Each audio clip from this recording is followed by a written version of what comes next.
Meus amores, tudo bem com vocês? Bom, no vídeo de hoje eu vou contar pra vocês um pouco sobre a minha experiência sobre a amamentação. Então, se você é novo por aqui, já se inscreve no canal, deixa seu like, ativa o sininho pra você receber os próximos vídeos que eu for postando. Hoje eu vou contar pra vocês a minha experiência com a amamentação, a minha frustração, na verdade. Você que teve alguma intercorrência na amamentação, você que passou por alguma dificuldade na amamentação, fica comigo até o final que eu tenho um recado pra te dar. Bom, eu sonhava em amamentar. Eu achava muito lindo aquele contato físico, aquele vínculo, né? Aquela coisa que a mãe cria com o filho quando amamenta. E assim, sem contar que é o padrão. É o padrão, né? A gente cria expectativas na nossa cabeça que vai ser tudo simples, tudo maravilhoso, tudo perfeito. Mas não é bem assim. Eu, sendo da área da saúde, eu sei perfeitamente que existe diversos casos de mamães que não conseguem, né?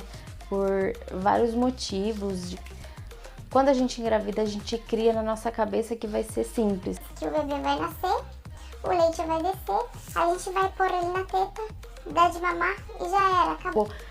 Mas, infelizmente, não é bem assim. Eu fiz a cagada de não me preparar psicologicamente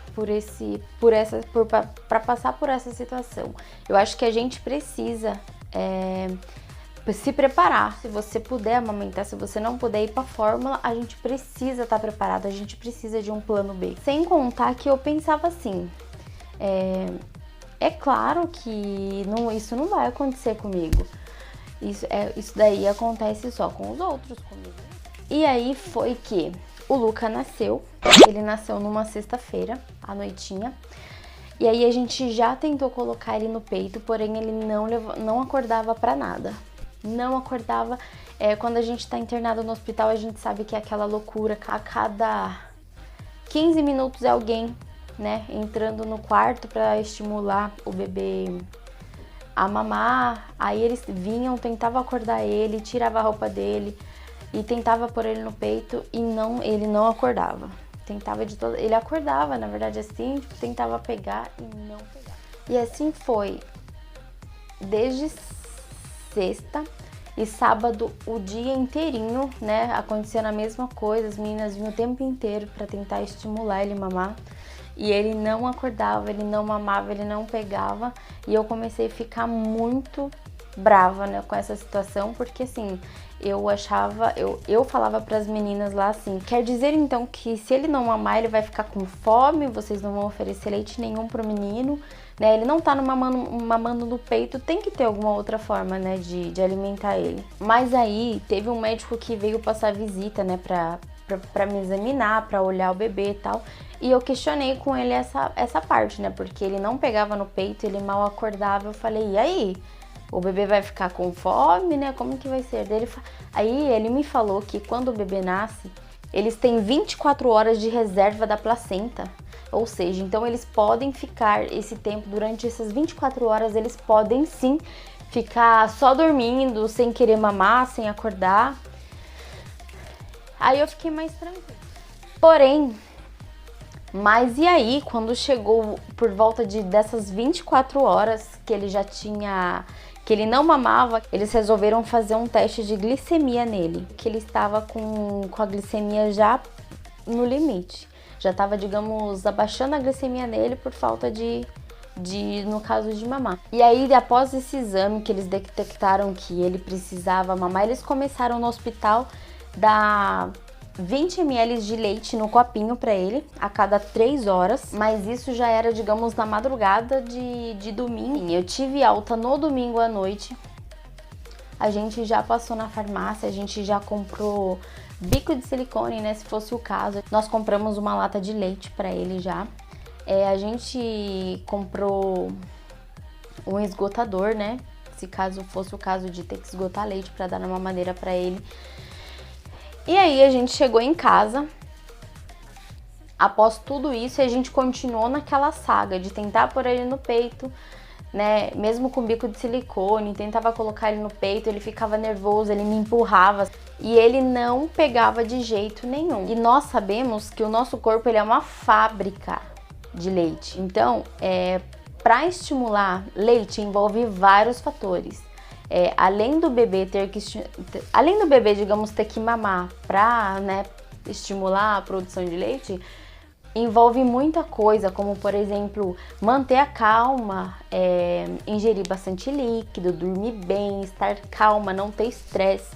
Envolve muitos fatores. E aí começou a me dar um desespero enorme, porque a gente ficava tentando colocar ele no peito, ele não conseguia mamar, e aquela pressão, né, digamos assim, pressão à sua volta, porque o padrão é o bebê nascer, ir pro peito, mamar e já era. A gente fica se cobrando, né, porque a gente quer, né, amamentar, a gente cria aquela expectativa na cabeça que vai dar tudo certo. E aí a gente fica pensando assim, se fulana conseguir, por que eu não vou conseguir? Por que comigo tem que ser diferente nisso, né? Sem contar que cada mensagem que eu recebia, porque assim, eu já tava me frustrando, né, nessa parte. Aí cada mensagem que eu recebia no meu celular, eu olhava a mensagem no meu celular, era alguém, tipo, falava alguma coisinha e perguntava se ele tava mamando. Eu fiquei alguns dias até, logo que eu voltei pra casa, sem olhar pro meu celular, porque eu tava ficando tão chateada, né, com esse motivo, e todo mundo tava digamos, botando o dedo na minha ferida.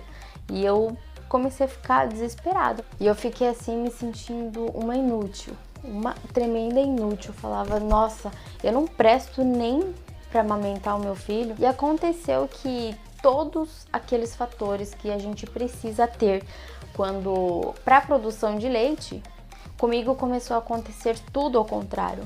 Eu cheguei num estado de nervo, estressada, por não estar conseguindo amamentar ele. Eu cheguei num estado que eu não conseguia comer, eu não conseguia tomar água, eu não conseguia dormir e eu tava muito estressada, eu tava muito me sentindo assim uma inútil.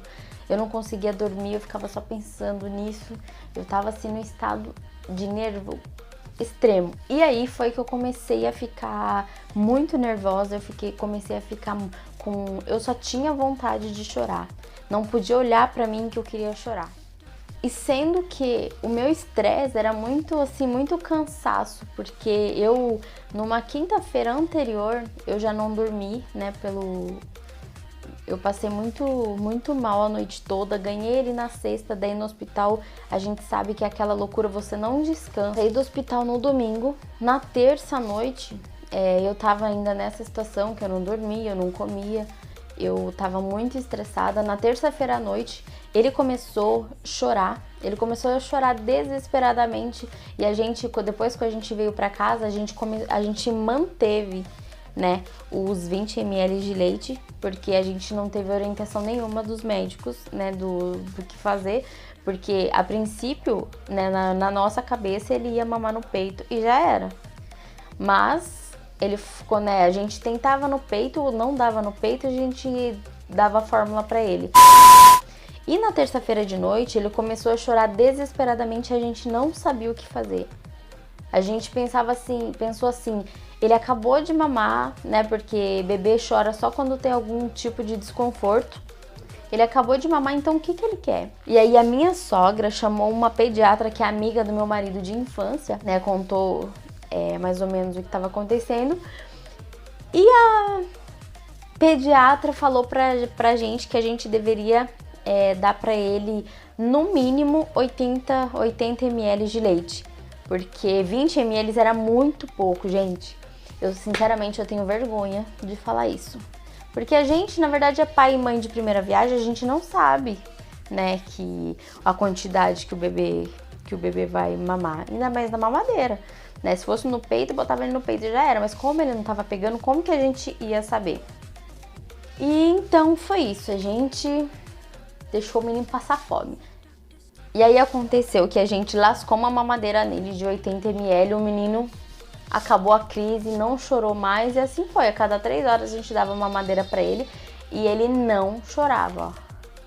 Porém, passou segunda, passou terça, e como eu tava ainda muito nervosa, muito estressada, quando chegou na quarta-feira pela manhã, os meus peitos, que estavam lindos, maravilhosos e cheios a gravidez inteira, simplesmente murcharam.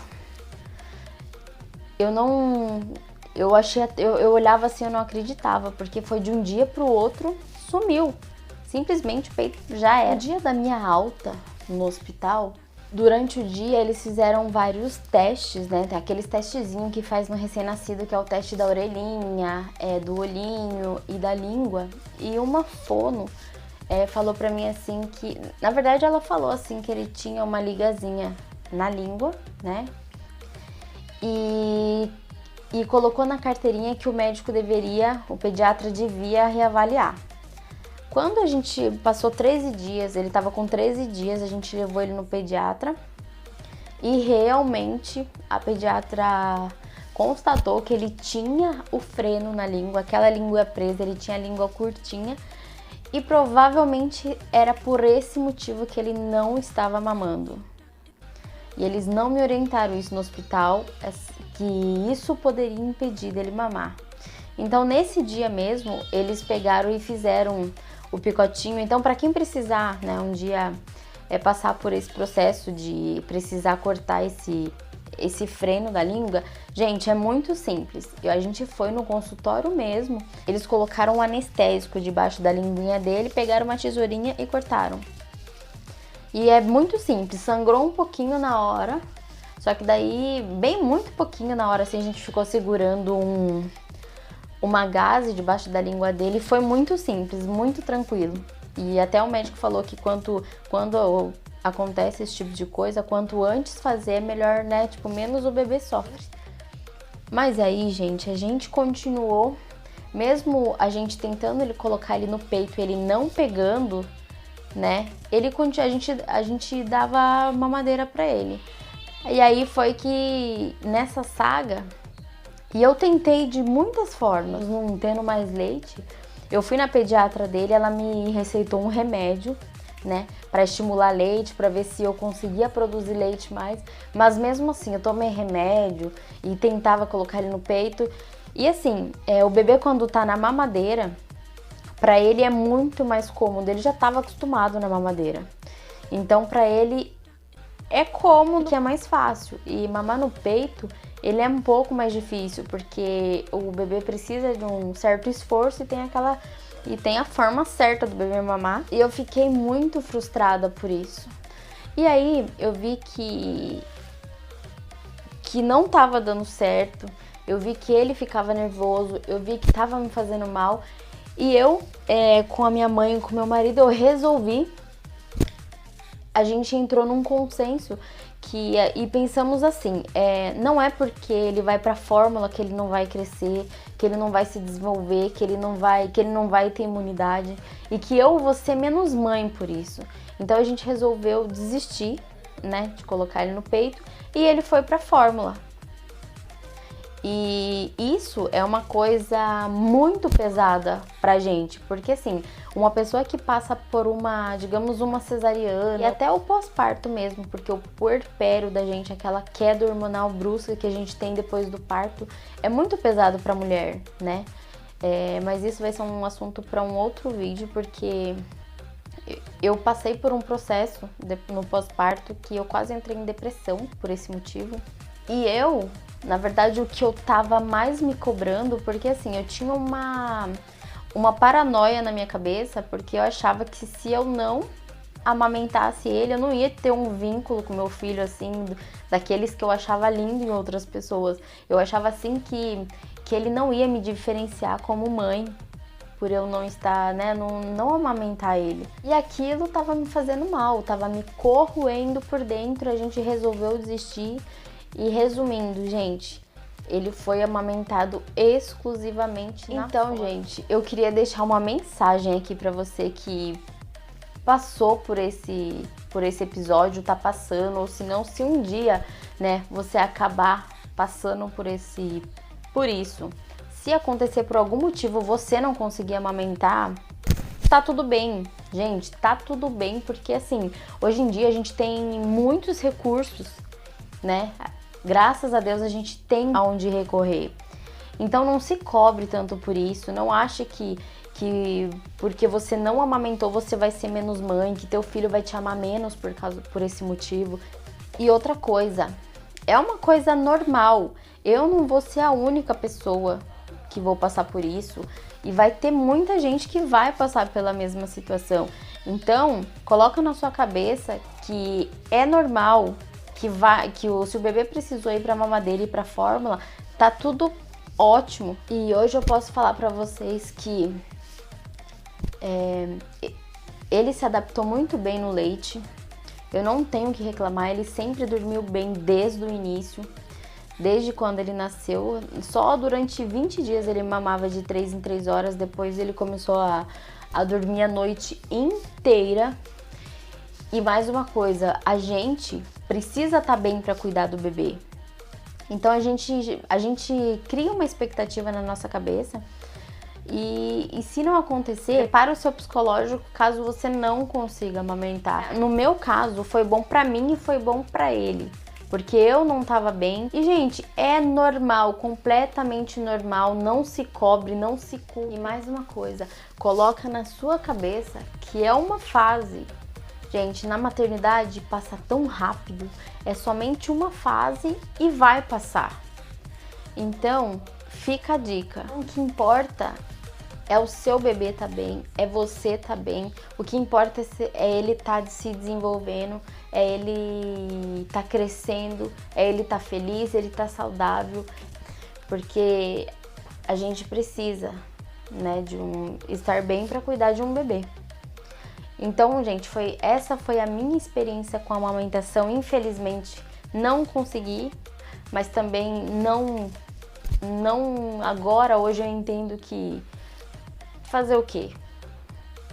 Não consegui, né? Faz parte. Então é isso, gente. Se você gostou desse vídeo, já deixa o seu like, ativa o sininho das notificações aqui, se inscreve no canal para você me acompanhar. Ah, e mais uma coisa, me segue lá no Instagram, que é @k_Marzani, pra você acompanhar o nosso dia a dia, a nossa rotina, que eu vou adorar ter vocês lá comigo, tá?